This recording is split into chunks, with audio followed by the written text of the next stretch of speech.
Il y a un secret que Cyril Ferraud n'a jamais livré comme on le réclamait de lui. Depuis des années, Cyril Ferraud avance sous les projecteurs avec ce sourire impeccable qui rassure les familles, les plateaux et les après-midi de France Télévisions. Mais derrière l'animateur que l'on croyait transparent, une question revenait toujours, plus insistante que les applaudissements. Qui partage vraiment sa vie? Et qui est la mère de son fils Tim? Alors, quand certains ont parlé d'un mariage secret, d'une femme cachée, d'une vérité enfin avouée, le public a cru sentir une porte s'ouvrir. Mais cette porte, justement, ne menait peut-être pas là où tout le monde l'imaginait. Cyril Ferraud n'a jamais bâti sa carrière sur le scandale. C'est même l'inverse. Dans un paysage télévisuel où l'on récompense souvent les éclats, les phrases qui débordent et les blessures exposées, lui est arrivé avec une autre arme, la constance. Une présence claire, une diction nette, une manière de regarder la caméra comme on entre dans un salon familier. Rien au départ ne semblait annoncer le roman intime que le public allait projeter sur lui. Rien, sauf peut-être cette réserve trop parfaite, cette élégance du silence qui, dans le monde moderne, finit toujours par passer pour une énigme.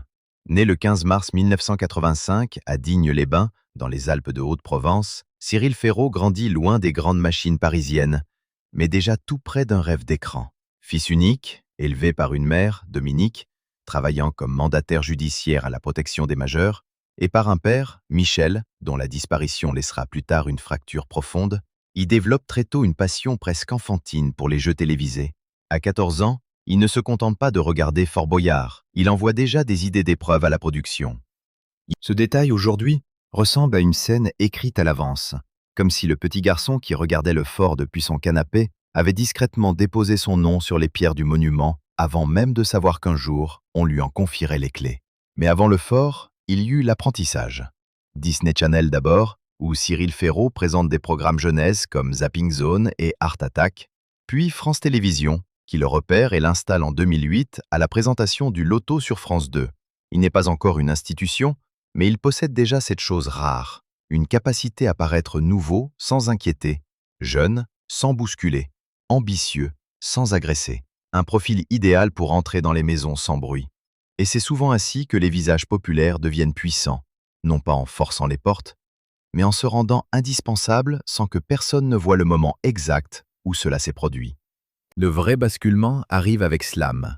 À partir de 2009, sur France 3, Cyril Ferraud devient le maître d'un rendez-vous quotidien où les mots croisés rencontrent le jeu de connaissances. Le décor paraît simple, presque modeste. Pourtant, c'est là que sa popularité se fabrique. Dans les 2 premières années, l'émission voit son audience fortement progresser, installant l'animateur comme l'un des visages majeurs de la chaîne. Pendant 15 ans, Slam devient plus qu'un programme, une habitude. Et une habitude, à la télévision, vaut parfois plus qu'un triomphe. Elle entre dans les cuisines, dans les chambres d'hôpital, dans les après-midi silencieux, dans la vie des retraités, des familles, des gens seuls. Cyril Ferraud devient un rendez-vous avec une voix. Et cette voix, précisément, finit par provoquer une forme de curiosité presque possessive, car plus le public l'aime, plus il veut savoir. Plus il le trouve souriant, plus il cherche l'ombre derrière le sourire. Pourquoi ne parle-t-il jamais vraiment de son couple? Pourquoi aucune compagne ne s'impose-t-elle dans les pages People? Pourquoi cette retenue, dans une époque qui exige des photos, des confidences, des légendes Instagram, des aveux mis en scène? Cyril Ferraud, lui, donne beaucoup à l'écran, mais très peu hors champ. Et dans ce vide, les rumeurs s'installent. Elles ne naissent pas forcément d'une preuve. Souvent, elles naissent d'un manque. On lui prête des amours, on le rapproche de collègues, on questionne son orientation sexuelle. On guette une photo, une phrase, un geste, une contradiction. Il répond parfois avec humour, parfois avec fermeté, sans jamais accepter que sa vie privée devienne une propriété collective. En 2021, lorsqu'un internaute l'interpelle brutalement sur un éventuel coming out, il répond sur le ton de la répartie plutôt que de se justifier, rappelant à sa façon qu'aucun animateur, aussi connu soit-il, ne doit une confession intime au public. Et pourtant, le paradoxe s'épaissit. Cyril Ferraud est partout. Slam, Grand Slam, la carte au trésor, 100% logique.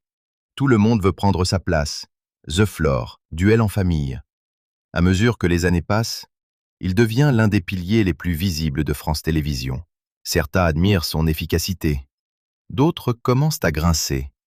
Trop lisse, trop sage, trop présent, trop parfait. Le reproche est cruel parce qu'il vise justement ce qui a fait son succès. Être fiable devient suspect. Être aimé par un large public devient presque un défaut. On le réduit parfois à une image d'animateur pour grand-mère, comme si la tendresse populaire était moins noble que le prestige du prime time. Cyril Ferraud encaisse.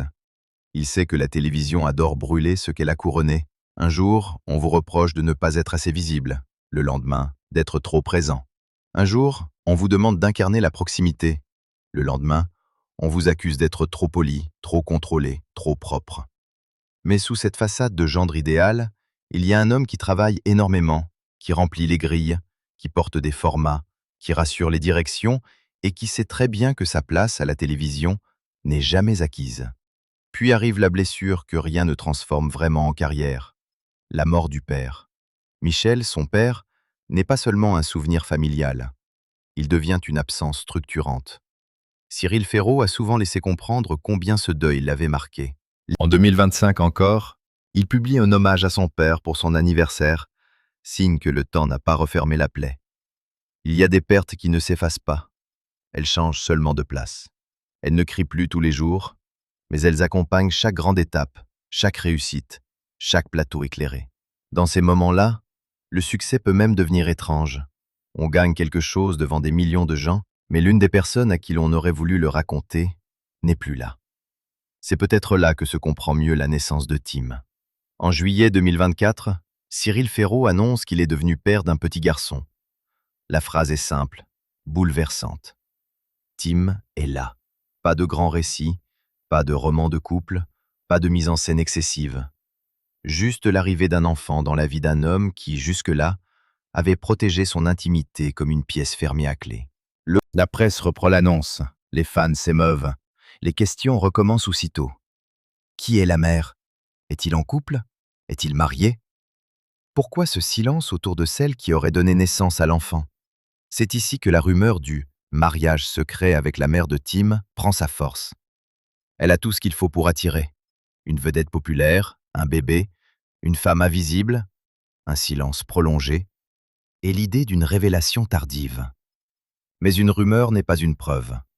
À ce jour, ce que Cyril Ferraud a confirmé publiquement, c'est sa paternité, son bouleversement, son choix de protéger son fils et son organisation nouvelle autour de Tim. Il n'a pas livré au public l'identité de la mère, ni transformé cette question en feuilleton officiel. La vraie histoire n'est donc pas celle d'un aveu spectaculaire de mariage caché. Elle est plus subtile et peut-être plus forte, celle d'un homme qui devient père sous les yeux de tous, tout en refusant que cet enfant serve de monnaie d'échange à la curiosité collective. Car Tim change tout. Les plateaux continuent, les émissions s'enchaînent, les caméras tournent, mais le centre de gravité s'est déplacé. Cyril Ferraud réorganise son travail. Il aménage sa loge, il prévoit ses tournages longtemps à l'avance. Il fait en sorte d'avoir du temps pour son fils, jusqu'à l'emmener parfois dans certains cadres professionnels. Ce n'est plus seulement l'animateur méthodique que l'on voit. C'est un père qui tente de négocier avec une machine télévisuelle réputée vorace. Et soudain, l'homme que l'on accusait d'être trop présent commence à lever le pied. En 2025, il annonce arrêter plusieurs émissions afin de ne pas être partout et de préserver du temps familial. Ce retrait partiel est plus parlant qu'un non-discours. Dans un métier où l'on a peur de disparaître dès que l'on refuse une exposition, Cyril Ferraud choisit de renoncer à certaines vitrines. Pourquoi? Pour Tim, pour les premiers gestes, pour les matins que l'on ne rattrape jamais, pour les soirs où l'enfant ne comprend pas encore la célébrité, mais comprend l'absence. Et n'est-ce pas là le véritable aveu? Non pas un mariage secret brandi comme une bombe médiatique, mais la reconnaissance silencieuse que l'amour le plus important de sa vie ne se négocie plus avec l'audience. Autour de Tim, un autre nom revient. Nathalie Couzouillan. Elle n'est pas la mère cachée que certains fantasment, mais une figure essentielle dans l'univers affectif de Cyril Ferraud. Proche de lui depuis plus de 20 ans, considérée comme une seconde maman, elle est aussi devenue la marraine de son fils. Cette précision compte, car elle montre comment les rumeurs mélangent souvent les rôles. Une femme très proche devient forcément une compagne. Une marraine devient une mère possible. Une présence fidèle devient une histoire secrète. Or, la vie intime est parfois plus complexe, plus tendre et moins romanesque que les raccourcis people. Nathalie Kouzouyan appartient à cette famille choisie qui accompagne les carrières longues. Celle qui voit les débuts, les doutes, les coups de fatigue, les larmes que le public ne voit jamais. Cyril Ferraud a toujours eu ce rapport particulier aux femmes de son entourage. La mère, la protectrice, la collaboratrice, l'amie de toujours, la marraine. Dans les récits médiatiques, ces figures sont parfois confondues parce que l'on veut absolument ramener chaque affection à une intrigue sentimentale. Mais un homme peut aimer profondément une femme sans que cela soit conjugal. Il peut construire une famille autrement que dans le schéma que le public réclame. Il peut être père sans exposer la genèse intime de cette paternité, et c'est peut-être précisément ce qui dérange. Cyril Ferraud ne donne pas au public toutes les pièces du puzzle. En 2026, un autre tournant vient relancer la machine. Cyril Ferraud est officiellement choisi pour succéder à Olivier Mine à la présentation de Fort Boyard. La nouvelle tombe comme un événement télévisuel. Depuis 2003, Olivier Mine incarnait le fort. Pour des millions de téléspectateurs, il n'était pas seulement un animateur, mais une silhouette attachée aux pierres, aux clés, aux tigres disparus, aux cellules, aux pères Fouras, aux étés en famille. Le remplacer, ce n'est pas prendre une émission, c'est entrer dans un patrimoine. Pour Cyril Ferraud, pourtant, la boucle est presque irréelle. L'adolescent de 14 ans qui envoyait des idées d'épreuves à la production devient l'homme chargé de guider le fort. Il parle d'un rêve d'enfant. Et la phrase n'a rien d'une formule marketing, car toute sa trajectoire semble y conduire. L'enfant passionné par les jeux, l'assistant de production, l'animateur jeunesse, le visage de Slam, le personnage de Cyril Gosbeau dans Fort Boyard entre 2020 et 2025, puis enfin le maître du jeu. Mais ce couronnement ne vient pas sans résistance. Les fidèles d'Olivier Mine ont du mal à accepter le changement. Comment remplacer quelqu'un qui a accompagné tant d'étés?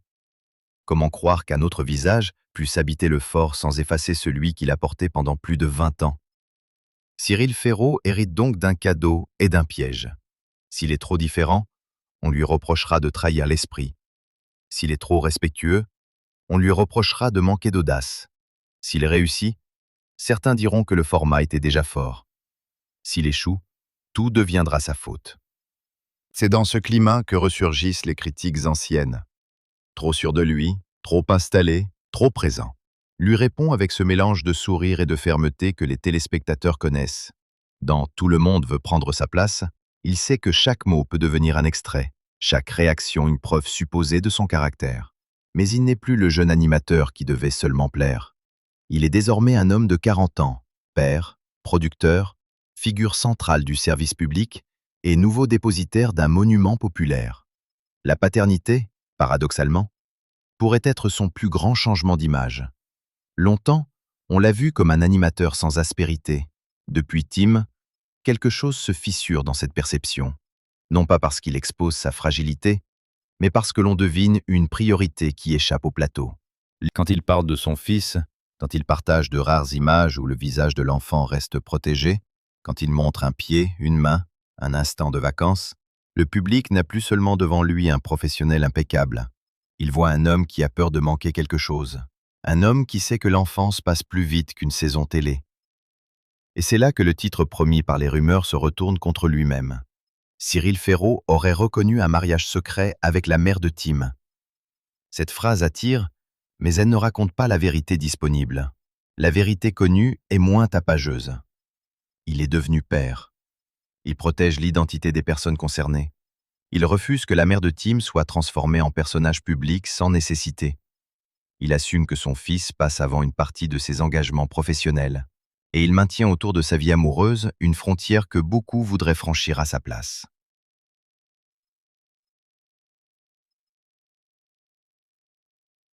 Cette frontière, dans une époque d'exposition permanente, est presque un acte de résistance. Alors pourquoi cette obsession? Pourquoi vouloir absolument savoir s'il y a une épouse, une compagne, une mère cachée, un mariage, une rupture, un aveu? Peut-être parce que Cyril Ferraud appartient à cette catégorie rare de célébrités qui semblent proches sans être accessibles. Il sourit chaque jour, mais ne se livre pas vraiment. Il rit avec les candidats, mais ne confie pas son lit. Il parle à la France entière, mais garde chez lui une chambre fermée. Et plus l'image publique paraît limpide, plus la zone privée devient magnétique. Son parcours raconte aussi une transformation de la télévision française. Autrefois, les animateurs pouvaient séparer plus facilement la vie d'antenne et la vie personnelle. Aujourd'hui, les réseaux sociaux demandent des preuves d'existence. Un enfant doit être photographié, un couple nommé, une douleur publiée, une orientation clarifiée, une famille expliquée.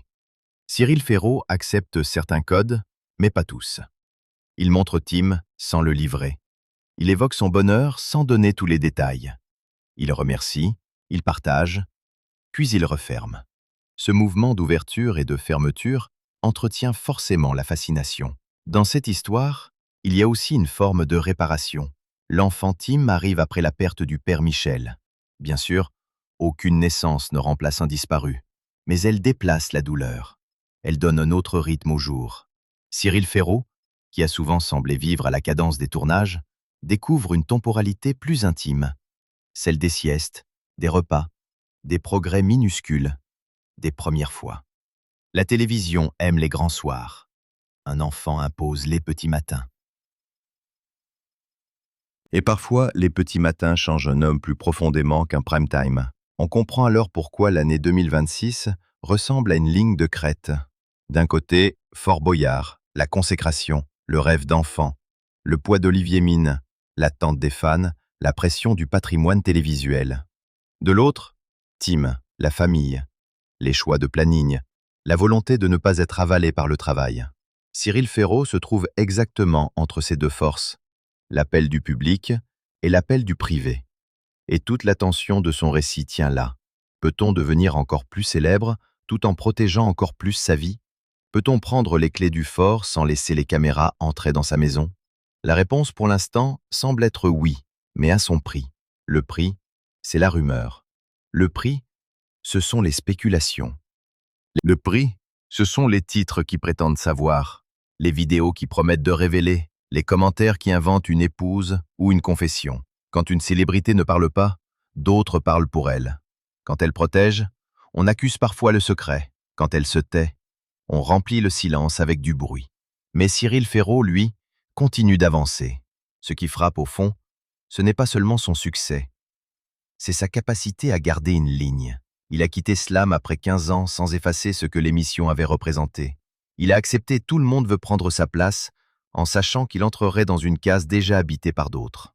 Il prend Fort Boyard, en sachant que le public comparera chaque geste.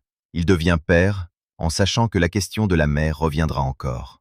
Et malgré cela, il ne transforme pas sa vie intime en conférence de presse permanente. Alors que faut-il retenir de cette prétendue révélation? Peut-être ceci. Le mariage secret qui fascine tant n'est pas le cœur de l'histoire. Le cœur de l'histoire, c'est un homme public qui a longtemps été perçu comme trop sage, trop lisse, trop visible, et qui révèle peu à peu une autre profondeur par ses choix. Il n'a pas besoin de tout dire pour que quelque chose se comprenne. Il n'a pas besoin d'exposer la mère de Tim pour prouver qu'il est père. Il n'a pas besoin de répondre à chaque rumeur pour exister autrement que dans le soupçon. Cyril Ferraud est devenu l'un des visages les plus familiers de la télévision française. Mais sa vraie bataille se joue peut-être dans ce qu'il refuse de rendre familier. Le public connaît son sourire, ses plateaux, ses jeux, ses victoires d'audience, ses nouveaux défis.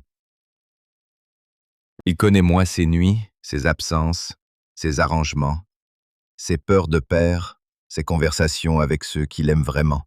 Et c'est peut-être très bien ainsi, car dans un monde où l'on confond souvent révélation et vérité, Cyril Ferraud rappelle malgré lui une chose simple. Tout ce qui est caché n'est pas forcément mensonge. Parfois, c'est seulement de la pudeur. Parfois, c'est une protection. Parfois, c'est l'espace minimum dont un homme a besoin pour rester lui-même quand tout le reste appartient déjà au public. Et si un jour Cyril Ferraud choisit de dire davantage, ce sera son moment, ses mots, sa mesure. En attendant, l'image la plus forte n'est peut-être pas celle de mariage secret, ni celle d'une mère enfin dévoilée. C'est celle d'un animateur au sommet, tenant d'une main les clés d'un fort mythique, et de l'autre, la vie discrète d'un petit garçon nommé Tim. Entre les deux, il y a tout ce que la télévision adore raconter et tout ce qu'un père a le droit de garder pour lui.